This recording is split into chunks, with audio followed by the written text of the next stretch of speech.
ಶ್ರೀ ದೇವಿ ಮಹಾತ್ಮೆಯ ಟೀಕಾ ಸಹಿತ ಗ್ರಂಥವು ಮೂಲ ಚಿದಾನಂದವಧೂತರಿಂದ ರಚಿಸಲ್ಪಟ್ಟಿದ್ದು. 4ನೆಯ ಅಧ್ಯಾಯ. ಯುಗ. ಪ್ರಳಯ ಕೃತಯುಗ 17,28,000 ವರ್ಷ. ತ್ರೇತಾಯುಗ 12,96,000 ವರ್ಷ. ದ್ವಾಪರಯುಗ 8,64,000 ವರ್ಷ. ಕಲಿಯುಗ 4,32,000 ವರ್ಷ. ಅಂತೂ 43,20,000 ವರ್ಷ ಮಹಾಯುಗ ಅಥವಾ ದಿವ್ಯ ಯುಗವೆನಿಸುವುದು. 71 ದಿವ್ಯ ಯುಗಗಳಾಗಲು ಒಂದು ಮನುವಿನ ಆಳಿಕೆ. 14 ಮನುಗಳ ಆಳಿಕೆಯು ಸೃಷ್ಟಿಕಲ್ಪವೆನಿಸುವುದು. ಚತುರ್ಯುಗ ಸಹಸ್ರಾಣಿ ಏಕದಿನಂ ಪಿತಾಮಹ. ಪಿತಾಮಹ ಸಹಸ್ರಾಣಿ ವಿಷ್ಣುರ್ಘಟಿಕಮೇವ ಚ. ವಿಷ್ಣುರ್ದ್ವಾದಶಲಕ್ಷಾಂತಂ ನಿಮಿಷಾರ್ಧಂ ಸದಾಶಿವ. ಎಂಬಂತೆ ಸದಾಶಿವನ 100 ವರ್ಷ ಆಳಿಕೆಯಾಗಲು ಮಹಾಪ್ರಳಯವು. ಮಹಿಷಾಸುರ ಧನುವಿನ ಮಗ ರಂಭನು ಒಮ್ಮೆ ಮಹಿಷಿಯನ್ನು ಕಂಡು ಮೋಹಿಸಿ ಕ್ರೀಡಿಸಲು ಮಹಿಷಿ ಅಗ್ನಿಯನ್ನು ಪ್ರವೇಶಿಸಿದಳು. ಅಗ್ನಿಕುಂಡದೊಳು ಅವನ ವೀರ್ಯದಿಂದ ಮಹಿಷ ಹುಟ್ಟಿದನು.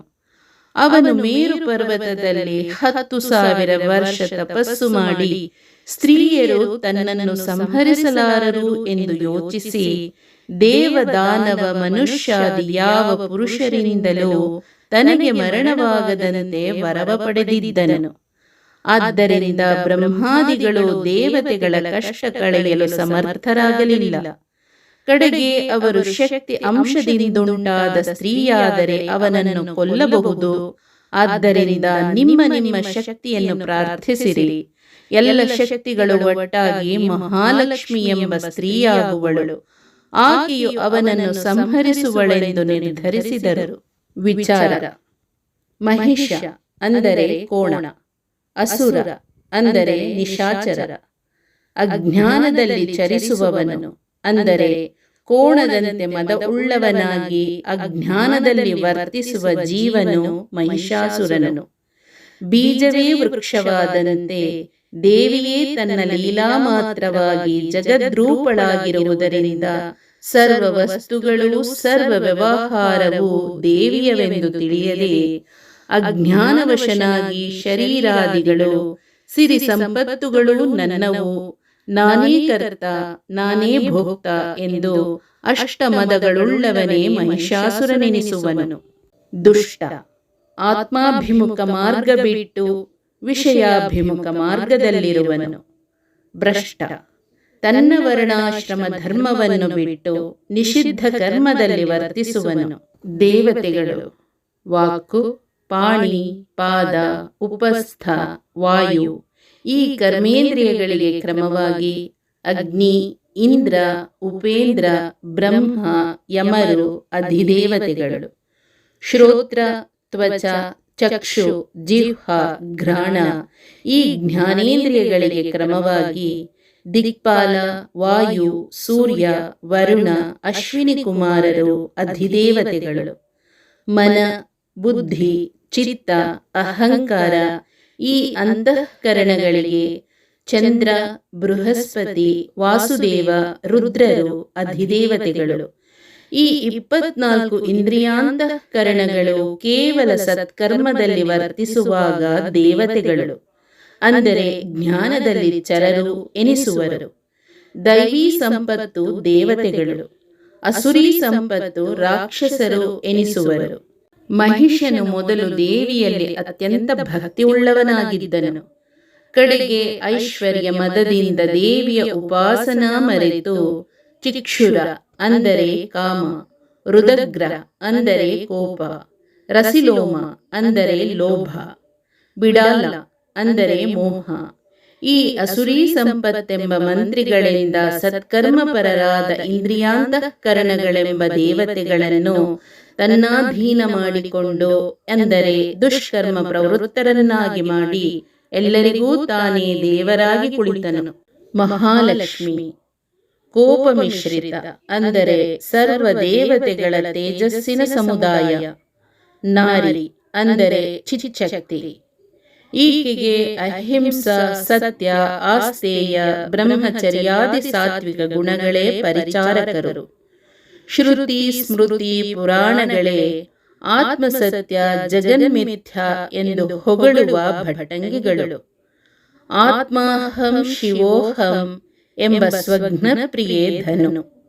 ಏಕಮೇವ ದ್ವಿತೀಯಂ ಬ್ರಹ್ಮ ಸರ್ವಂ ಖಲ್ವಿದಂ. ಬ್ರಹ್ಮವೆಂಬ ಶ್ರುತಿಗಳೇ ಬಾಣ, ಜ್ಞಾನ ವೈರಾಗ್ಯೋಪರತಿಗಳೇ ತ್ರಿಶೂಲ, ಸುಜ್ಞಾನವೇ ಖಡ್ಗ, ವಿರತಿಯೇ ವಜ್ರಾಯುಧ, ಸದ್ಭಾವವೇ ಗದೆ, ಸದಾಚಾರವೇ ಕಠಾರಿ, ಸತ್ಯವೇ ದಂಡಾಯುಧ, ವಾಸನಾಕ್ಷಯ ಮನೋನಾಶವೇ ಕವಲುಗೋಲು, ಉರುಬೋಧೆಯೇ ಶೂಲ. ಇವೇ ಶಸ್ತ್ರಾಸ್ತ್ರಗಳು. ಓಂಕಾರವೇ ದುಂದುಭಿ, ಘಂಟಾನಾದವೇ ಭೇರಿ, ದಶವಿಧನಾದಗಳೇ ಕಹಳೆ, ಅಖಂಡಾನಂದದ ಬೆಳಗ್ಗೆ ಆರತಿ, ಜ್ಞಾನ ಪ್ರಕಾಶವೇ ಪುಷ್ಪ, ಆನಂದವೇ ಛತ್ರಿ, ನಿರ್ವಾಸನವೇ ಚಾಮರ. ಸ್ಥೂಲ ಸೂಕ್ಷ್ಮ ಕಾರಣಗಳಲ್ಲಿರುವ ಅರಿವೇ ವಿಷ್ಣು ಬ್ರಹ್ಮ ರುದ್ರರೆಂಬ ಮಕ್ಕಳು. ಸಿಂಹ, ಸಿಂಹಂ ಸಮಗ್ರಂ ಧರ್ಮಮೀಶ್ವರಂ ಎಂಬ ದುರ್ಗಾ ಸಪ್ತಶತಿಯ ವಾಕ್ಯದಂತೆ ಸಿಂಹವೆಂದರೆ ಶ್ರೇಷ್ಠ ಧರ್ಮ. ಹೀಗೆ ಎರಡರ್ಥಗಳು. ಆತ್ಮಸ್ವರೂಪದ ಜ್ಞಾನೋದಯದಿಂದ ಮನುಷ್ಯ ಶ್ರೇಷ್ಠನೆನಿಸುವನು. ಸ್ವರೂಪ ಜ್ಞಾನವೇ ಸಿಂಹವು. ಶಿವನೇ ತಾನೆಂಬ ಸ್ವರೂಪ ಸಾಕ್ಷಾತ್ಕಾರ ವೃತ್ತಿಯೇ ಧರ್ಮವೆನಿಸುವುದು. ದೇವಿಯು ಈ ವೃತ್ತಿಯನ್ನು ವಾಹನ ಮಾಡಿರುವಳಾದ್ದರಿಂದ ದೇವಿಯು ಸಿಂಹವಾಹಿನಿ ಧರ್ಮಾರೂಢಳು ಎನಿಸುವಳು. ಈ ಸ್ವರೂಪ ಜ್ಞಾನ ಸಿಂಹವು ನಾಮರೂಪಗಳ ತೋರ್ಕೆ ಮಿಥ್ಯೆ, ಜ್ಞಾನಶಕ್ತಿಯೇ ಸತ್ಯವೆಂದು ಗರ್ಜಿಸುವುದು. ತನ್ನ ಸಾಕ್ಷಿ ಸ್ವರೂಪವೆಂಬ ಪಂಜರದಿಂದ ದೃಶ್ಯ ಪಶುಗಳನ್ನು ಮಿಥ್ಯಾತ್ವನಿಶ್ಚಯ ರೂಪದಿಂದ ಕೊಂದು ಅದ್ವೈತ ರೂಪ ಮುಖದಿಂದ ಭಕ್ಷಿಸುವುದು. ಅಸುರ ಸಂಪತ್ತು. ರಜ ತಮ ಗುಣಗಳಾದ ಮದ, ಲೋಭ, ಮೋಹ, ಮಾತ್ಸರ್ಯ, ನಿರ್ದಯ, ರತಿ, ಕ್ರೋಧ, ವಿಷಯಾಸಕ್ತಿ, ಅಧೈರ್ಯ, ಅವಿವೇಕ, ಆಲಸ್ಯ, ಮಂದತ್ವ, ಅನೃತಾದಿಗಳು ಅಸುರಿ ಶಸ್ತ್ರಾಸ್ತ್ರಗಳು. ಸಂಕಲ್ಪ ವಿಕಲ್ಪ ಮನವೇ ಬಿಲ್ಲು, ಶಬ್ದಾದಿ ವಿಷಯಗಳೇ ಬಾಣ, ತ್ರಿಮಲಗಳೇ ತ್ರಿಶೂಲ, ಅವಿಚಾರವೇ ಖಡ್ಗ, ಇಚ್ಛೆಯೇ ಪಾಶ, ಅಜ್ಞಾನವೇ ಆನೆ, ವಿಷಯಕ್ಕೆ ಹರಿದಾಡುವ ಮನವೇ ಕುದುರೆ, ದೇಹವೇ ರಥ, ದ್ವೈತ ಭಾವವೇ ಸೇನೆ, ಮೋಸವೇ ರಥಿಕ, ಚಿದಾಕಾಶವೇ ರಣಮಂಡಲ, ದೇಹವೇ ಯುದ್ಧಭೂಮಿ. ಯುದ್ಧದ ಮುಖ್ಯ ತಾತ್ಪರ್ಯ ಸರ್ವವೂ ದೇವಿಯ ಸ್ವರೂಪವೆಂಬ ಭಾವವನ್ನು ಬೆಳೆಸುವ ಕ್ರಿಯಾವಿಶೇಷವೇ ದೈವಯುದ್ಧವು. ಮನುಷ್ಯನು ದೇವಿಯ ದರ್ಶನ ಮಾಡಿಕೊಳ್ಳಲು ಪ್ರಯತ್ನಿಸುವಾಗ ಅವನ ಹೃದಯದಲ್ಲಿ ದೇವಾಸುರ ಯುದ್ಧ ಪ್ರಾರಂಭವಾಗುವುದು. ಅಸುರರು ಇಂದ್ರಿಯಾಂತಃಕರಣಗಳನ್ನು ವಿಷಯ ಭೋಗದ ಕಡೆಗೆ ತಿರುಗಿಸುವರು. ದೇವಿಯು ವಿಷಯ ಭೋಗವನ್ನು ಬಿಡಿಸಿ ಪರಮಾತ್ಮನ ಕಡೆಗೆ ತಿರುಗಿಸುವಳು. ಈ ಪ್ರವೃತ್ತಿ ನಿವೃತ್ತಿಗಳಲ್ಲಿ ಪರಸ್ಪರ ಯುದ್ಧ ನಡೆಯುವುದು. ಯಾರು ವೃತ್ತಿಯನ್ನು ತಮ್ಮ ವಶ ಮಾಡಿಕೊಳ್ಳುವರೋ ಅವರೇ ಜಯಿಸಿದಂತಾಗುವರು. ಈ ಯುದ್ಧ ಕಾಲದಲ್ಲಿ ದೇವಿಯು ಅಸುರ ಭಾವವನ್ನು ನಷ್ಟಪಡಿಸಿ ತಮ್ಮ ಅತ್ಯಂತ ಪ್ರಿಯ ಸ್ವರೂಪವನ್ನೇ ಆತ್ಮ ಸ್ವರೂಪವನ್ನಾಗಿ ಮಾಡುವಳು. ಸ್ವರೂಪ ರೂಪ ಯುದ್ಧ ಬಂಧಕರವಾದ ಅಸುರೀ ಸಂಪತ್ತನ್ನು ಜಯಿಸಿ ನಿಜ ಸುಖ ಹೊಂದಲು ದೈವೀ ಸಂಪತ್ತು ದೊರಕಿಸುವುದು. ರಾಕ್ಷಸ ವಧೆ ಮಕ್ಕಳನ್ನು ಹಾಗೂ ಶಿಷ್ಯರನ್ನು ಹೊಡೆಯುವುದು ಅವರನ್ನು ಕಷ್ಟಪಡಿಸುವುದಕ್ಕಲ್ಲ, ಅವರನ್ನು ಸನ್ಮಾರ್ಗಕ್ಕೆ ಹಚ್ಚುವುದು. ಅರಿವೆಯನ್ನು ಒಗೆಯುವುದು, ಗಾದಿಯನ್ನು ಬಡಿಯುವುದು ಅವುಗಳನ್ನು ಹರಿಯುವುದಕ್ಕಲ್ಲ, ಅವುಗಳೊಳಗಿನ ಮಲ ಕಳೆಯುವುದಕ್ಕೆ ಹೇಗೋ ಕಬ್ಬಿನ ರಸವನ್ನು ಹಾಲನ್ನು ಹೆಚ್ಚು ಕುದಿಸುವುದು ಅಟ್ಟಿಸುವುದಕ್ಕಲ್ಲದೆ ಅವುಗಳ ಮಾಧುರ್ಯ ಹೆಚ್ಚಿಸುವುದಕ್ಕೆ ಹೇಗೋ ರತ್ನವನ್ನು ಕೆತ್ತುವುದು ಅದನ್ನು ನಾಶಪಡಿಸುವುದಕ್ಕಲ್ಲದೆ ಅದರ ಕಾಂತಿಯನ್ನು ಹೆಚ್ಚಿಸುವುದಕ್ಕೆ ಹೇಗೋ ಹಾಗೆ ರಾಕ್ಷಸರನ್ನು ವಧಿಸುವುದು ಅವರಲ್ಲಿರುವ ದುಷ್ಟ ಗುಣಗಳನ್ನು ನಾಶ ಮಾಡಿ ಸದ್ಗುಣಗಳನ್ನು ಹೆಚ್ಚಿಸುವುದು. ಕಾಮಾದಿಗಳನ್ನು ಸಂಪೂರ್ಣ ನಾಶಿಸದೆ ದುಷ್ಟ ಪ್ರವೃತ್ತಿಯನ್ನು ನಷ್ಟಪಡಿಸಿ ಅದನ್ನು ವಶ ಮಾಡಿಕೊಂಡು ಸದ್ವೃತ್ತಿಯ ಕಡೆಗೆ ತಿರುಗಿಸಿ ಲಾಭವನ್ನುಂಟು ಮಾಡಿಕೊಳ್ಳುವುದು. ಎರಡನೆಯ ಚರಿತ್ರೆ. ಇದು ಉಪಾಸನಾ ಕಾಂಡವು. ಸುಗುಣೋಪಾಸನೆಯ ಫಲ ಅಸ್ಥಿರವಾದ್ದರಿಂದ ತ್ಯಾಜ್ಯವು ನಿಷ್ಕಾಮೋಪಾಸನೆಯಿಂದ ಚಿತ್ತಶುದ್ಧಿಯಾಗಿ ಪರಮಾತ್ಮನ ದರ್ಶನವಾಗುವುದು. ಚಿತ್ತಶುದ್ಧಿಗೆ ಕಾಮಾದಿ ವೃತ್ತಿಗಳು ವಿರೋಧಿಗಳಾಗಿ ವೈರಿಯಂತಿರುವವು. ಕಾರಣ ಅವುಗಳನ್ನು ಜಯಿಸಿ ಸ್ವಾಧೀನ ಮಾಡಿಕೊಳ್ಳದ ಹೊರತು ಚಿತ್ತಶುದ್ಧಿಯಾಗದು. ಕಾಮಾದಿ ಅರಿಗಳ ವಿಜಯವೇ ಚಿತ್ತಶುದ್ಧಿಗೆ ಮುಖ್ಯೋಪಾಯವು. ಆ ಅರಿವಿಜಯವನ್ನೇ ಈ ಚರಿತ್ರೆಯಲ್ಲಿ ಹೇಳಲ್ಪಡುವುದು. ಶಬ್ದಕೋಶ. ಅನಾಹುತ ಅಂದರೆ ಇಚ್ಛಿಸದೆ ಆದದ್ದು. ಹಗರಣ ಅಂದರೆ ಆನಂದ ಹಾಗೂ ಡೌಲಿನ ಮಾತು. ಒಗಮಿಗೆ ಅಂದರೆ ವಿಸ್ತಾರ. ದೂರ ಅಂದರೆ ಲೂಟಿ. ನಿಧಾನಿಸಲು ಅಂದರೆ ಪರೀಕ್ಷಿಸಲು, ಕಾರ್ಯ ಸಾಧಿಸಿಕೊಳ್ಳಲು. ಉಬ್ಬಣ ಅಂದರೆ ಆಯುಧ.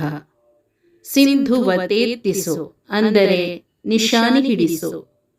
ಹಣ್ಣಿದರು ಅಂದರೆ ಸಿದ್ಧಪಡಿಸಿದರು. ಗೀಳಿಡು ಅಂದರೆ ದೊಡ್ಡ ಧ್ವನಿಯಿಂದ ಒದರು. ವರಸುರಸಿನಲಿ ಅಂದರೆ ಸರಿಸರಿದು ಸಿಟ್ಟಿನಿಂದ. ಗಂಡುಗಿಡಿಸು ಅಂದರೆ ಕಷ್ಟಪಡಿಸು. ಗೊಳ್ಳೆ ಇಕ್ಕು ಅಂದರೆ ಗದ್ದಲ ಮಾಡು. ಚಲ್ಲುಬಡಿ ಅಂದರೆ ಚದುರಿಸು. ರಾಹುತ ಅಂದರೆ ಕುದುರೆಯ ಸವಾರ. ಜೋಧರ ಅಂದರೆ ಆನೆಯ ಮಾವುತ. ಕೆತ್ತು ಅಂದರೆ ಹಾರಿಸು. ಹೊಣಿಕೆಗಾರರು ಅಂದರೆ ಹಂಚಿಕೆದಾರರು.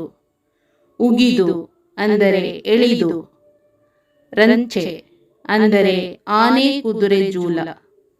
ಕ್ಷಣಿಕ ಅಂದರೆ ಅಶಾಶ್ವತವಾದ ಕ್ಷಣಕಾಲ ಮಾತ್ರ ಇರುವ. ಜೋಡು ಅಂದರೆ ಮಾಂಸ.